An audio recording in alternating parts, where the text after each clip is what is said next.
जय हिंद दोस्तों, कैसे हैं आप सभी प्यारे भक्तों को जय माता दी। जगत की पालनहार माता वैष्णो देवी जी के दरबार में आप सभी का स्वागत है।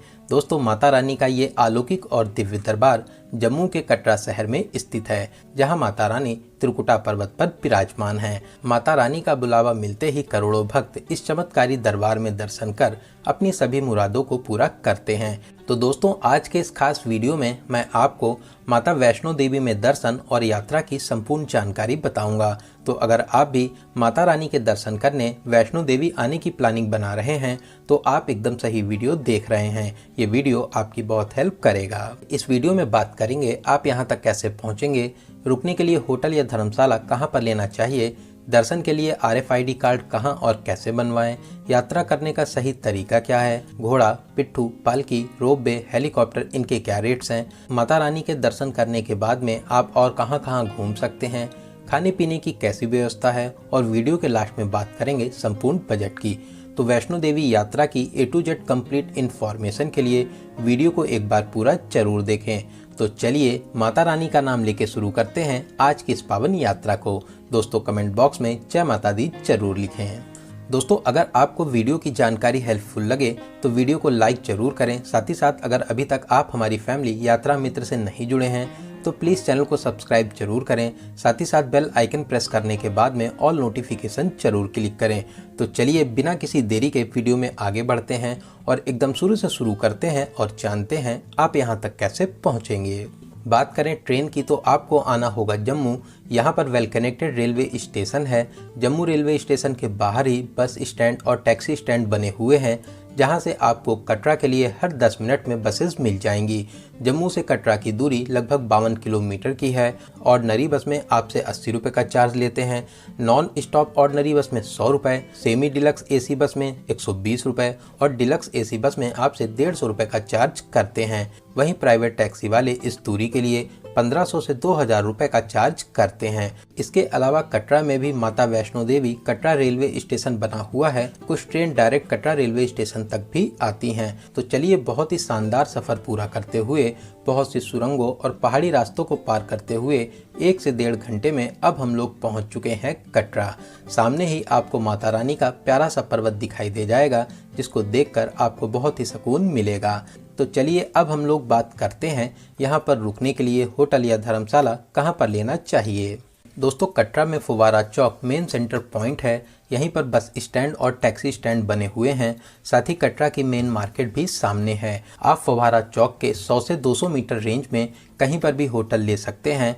यहाँ पर नॉर्मल होटल्स की स्टार्टिंग 600 रुपये से हो जाती है। 700 से 800 के बजट में आपको एक अच्छा सा रूम मिल जाएगा। वहीं 1500 से 2000 के बजट में आप बहुत ही अच्छा AC रूम ले सकते हैं। वहीं आपको कटरा में 3000, 5000, 10,000 तक के बजट के रूम्स मिल जाएंगे। इसके अलावा आप अगर चाहें तो मंदिर ट्रस्ट के निहारिका भवन में भी रूम ले सकते हैं। यहाँ पर 2200 रुपये से स्टार्टिंग हो जाती है। इसके अलावा निहारिका कॉम्प्लेक्स में ही आपको डोरमेट्री मिल जाएगी। 150 रुपये में आपको एक बेड मिल जाएगा। साथ में आपको लॉकर फैसिलिटीज़ भी मिलती है। सबसे अच्छा रहता है आप पहले से मंदिर ट्रस्ट की ऑफिशियल वेबसाइट या ऐप से इसकी ऑनलाइन बुकिंग कर लीजिए। तो चलिए एक अच्छा सा रूम लेने के बाद में अब हम लोग बात करते हैं यहाँ पर दर्शन और यात्रा का सही तरीका क्या है।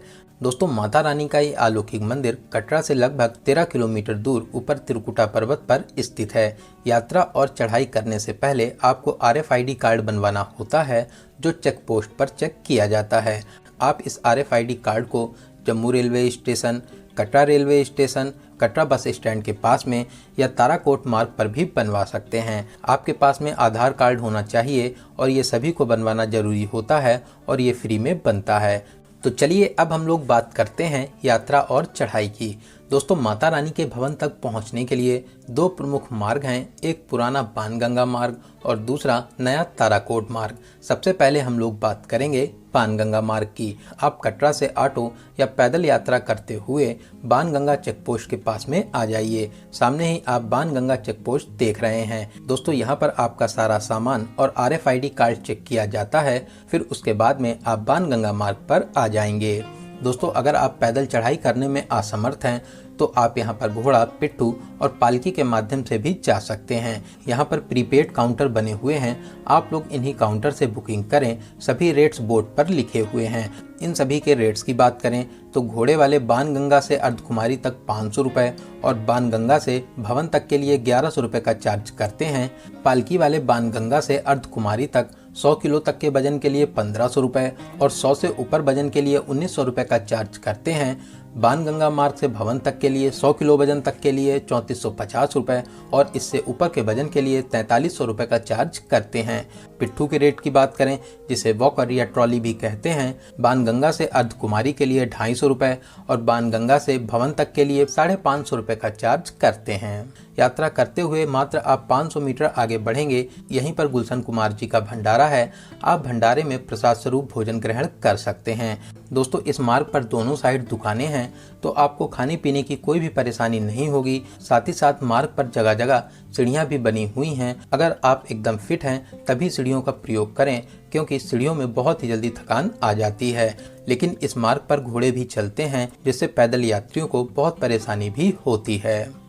तो चलिए 5.5 किलोमीटर यात्रा को पूरा करके अब हम लोग आ चुके हैं अर्धकुमारी मोड़ पर। दोस्तों यहाँ से एक रास्ता ऊपर की तरफ अर्धकुमारी को जाता है, वहीं दूसरा रास्ता सामने की ओर हिमकोटी मार्ग होते हुए वैष्णो देवी भवन को जाता है। तो थोड़ी सी और चढ़ाई करते हुए अब हम लोग आ चुके हैं माता अर्धकुमारी गुफा के पास में। दोस्तों यहाँ पर हमेशा 10 से 12 घंटे का वेटिंग टाइम रहता है। सबसे अच्छा रहेगा आप अपने ग्रुप का वेटिंग टाइम लेकर पहले वैष्णो देवी जी के दर्शन कर लीजिए और वापसी के टाइम पर आप माता अर्धकुमारी जी के दर्शन कर सकते हैं। वहीं यहाँ पर जब पीक सीजन रहता है तो यहाँ पर 36 से 48 घंटे का आपको वेटिंग टाइम मिलेगा। इसीलिए बहुत से भक्त सीधे माता वैष्णो देवी जी के दर्शन करने जाते हैं। तो चलिए अब हम लोग फिर से हिमकोटी मार्ग पर आ जाएंगे। दोस्तों हिमकोटी मार्ग बहुत ही अच्छा मार्ग बना हुआ है। इस मार्ग पर घोड़े नहीं चलते हैं, साथ ही साथ इस मार्ग पर चढ़ाई भी एकदम नॉर्मल है। दोस्तों जो नया ताराकोट मार्ग है वो यहीं हिमकोटी मार्ग पर आकर मिलता है। तो आगे की यात्रा करने से पहले अब हम लोग बात करेंगे नए ताराकोट मार्ग की। आप कटरा चौराहे से पैदल या ऑटो के माध्यम से ताराकोट मार्ग पर आ जाइए। ये मार्ग पैदल यात्रियों के लिए सबसे अच्छा मार्ग है, क्योंकि इस मार्ग पर घोड़े नहीं चलते हैं। मार्ग को बहुत ही साफ सुथरा और चौड़ा बनाया गया है। पूरे ही रास्ते जगह जगह पीने के लिए गर्म और ठंडा पानी भी मिलता है। साथ ही साथ यहाँ पर टॉयलेट की भी बहुत ही अच्छी सुविधा मिल जाएगी। इस मार्ग पर चढ़ाई एकदम नॉर्मल है और जगह जगह सीढ़ियाँ भी बनी हुई हैं। लगभग 3 किलोमीटर की यात्रा को पूरा करने के बाद में आप मंदिर ट्रस्ट के लंगर के पास में आ जाएंगे, जहाँ पर आप बहुत ही स्वादिष्ट प्रसाद स्वरूप भोजन ग्रहण कर सकते हैं। यहाँ पर बहुत ही प्यारा सा पार्क भी बना हुआ है, जहाँ पर आप बैठकर अपनी प्यारी प्यारी फोटो शूट भी करा सकते हैं। दोस्तों ताराकोट मार्ग से हिमकोटी अर्धकुमारी मोड़ तक की दूरी लगभग 7 किलोमीटर की है। इस मार्ग पर चढ़ाई तो एकदम नॉर्मल है, लेकिन आपको लगभग 1.5 किलोमीटर ज़्यादा यात्रा करनी होती है। तो चलिए अब हम लोग फिर से आ चुके हैं हिमकोटी मार्ग पर और अब हम लोग अपनी आगे की यात्रा शुरू करते हैं।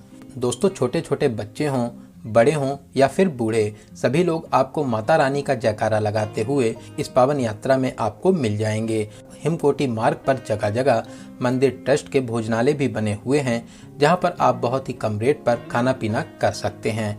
तो चलिए खाते पीते हुए, रुकते रुकाते, माता रानी का जयकारा लगाते हुए अब हम लोग आ चुके हैं ऐसे पॉइंट पर जहां से भवन की दूरी मात्र 1 किलोमीटर की रह जाती है। दोस्तों यहीं से माता रानी का भवन भी दिखाई दे जाता है। भवन को देखकर आपको एक अलग ही ऊर्जा मिलेगी, आपकी सारी थकान दूर हो जाएगी। वहीं शाम को तो यहाँ की खूबसूरती का क्या ही कहना, आपको ऐसा लगेगा कि आप सच में स्वर्ग में आ गए हैं। वहीं दोस्तों अगर आप चाहें तो हिमकोटी मार्ग पर भवन तक आने के लिए बैटरी कार से भी आ सकते हैं।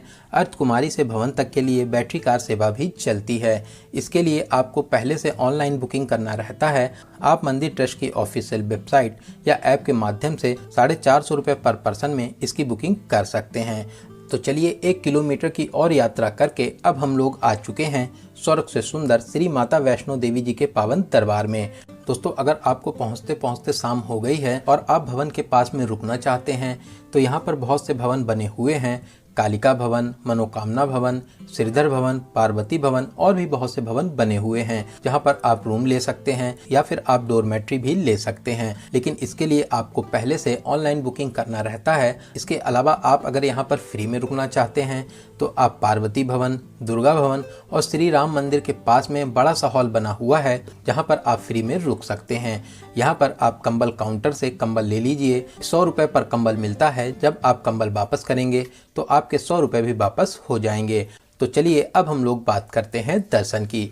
दोस्तों यहाँ पर स्नान घाट बने हुए हैं जहाँ पर आप फ्री में टॉयलेट यूज़ कर सकते हैं, साथ ही साथ स्नान भी कर सकते हैं। तो स्नान करने के बाद में अब हम लोग अपना सारा सामान लॉकर में जमा करेंगे। यहाँ पर 2 से 3 लॉकर भी बने हुए हैं, स्काई वॉक के पास में, पार्वती भवन के पास में और भैरव बाबा मोड़ पर भी आपको लॉकर फैसिलिटीज़ मिल जाएगी।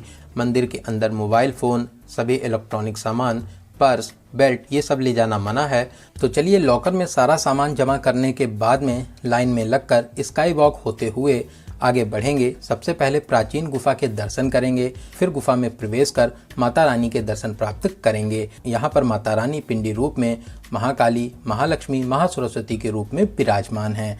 दोस्तों आप सच में बहुत ही किस्मत वाले हैं जो माता रानी ने आपको अपने दरबार में बुलाया है। माता रानी आपकी सभी मनोकामनाओं को जरूर पूरा करेंगी। दोस्तों कमेंट बॉक्स में जय माता दी जरूर लिखें।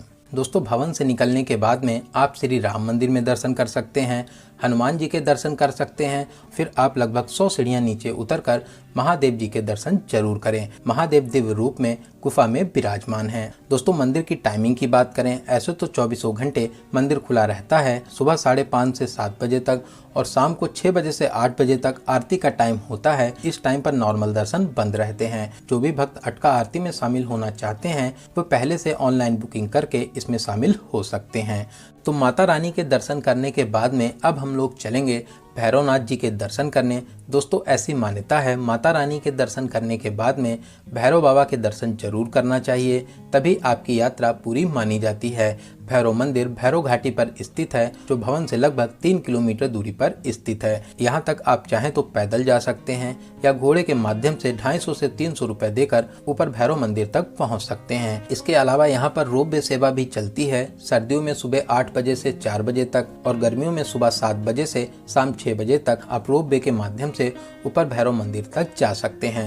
100 रुपए पर पर्सन का चार्ज रहता है जो दोनों साइड के लिए होता है। रोपवे का टिकट आपको दुर्गा भवन के बेसमेंट से मिलता है और रोपवे मनोकामना भवन के पास से चलती है। सबसे अच्छा रहता है पहले से ऑनलाइन टिकट बुक कर लीजिए, इससे आपको टिकट की लंबी लंबी लाइन में लगना नहीं होगा।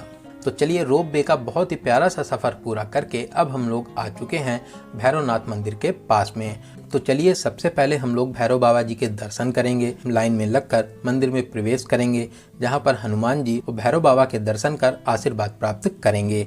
भैरव बाबा आपकी सभी मनोकामनाओं को जरूर पूरा करेंगे। दोस्तों यहाँ पर बहुत बड़ा ओपन एरिया है जहाँ से चारों तरफ के नज़ारे बहुत ही प्यारे लगते हैं। साथ ही साथ यहाँ से भवन के नज़ारे देखते ही बनते हैं। यहाँ से भवन के नज़ारे देखकर आपका दिल खुश हो जाएगा। ऊंचे ऊंचे पहाड़ों के घिरे होने से यहाँ की खूबसूरती में 4 चांद लग जाते हैं। तो आप यहाँ पर कुछ देर जरूर बैठें, आपको यहाँ पर बहुत ही ज़्यादा अच्छा लगेगा। तो भैरव मंदिर में दर्शन करने के बाद में आप पैदल, घोड़े या रोपवे के माध्यम से नीचे भवन तक आ जाइए। फिर आप कुछ खाने पीने के बाद में कटरा के लिए वापसी भी कर सकते हैं। दोस्तों भक्तों के लिए नीचे कटरा से भवन तक के लिए रोपवे प्रोजेक्ट भी बनाया जा रहा है। उम्मीद है आने वाले महीनों में ये रोपवे प्रोजेक्ट भी शुरू हो जाएगा।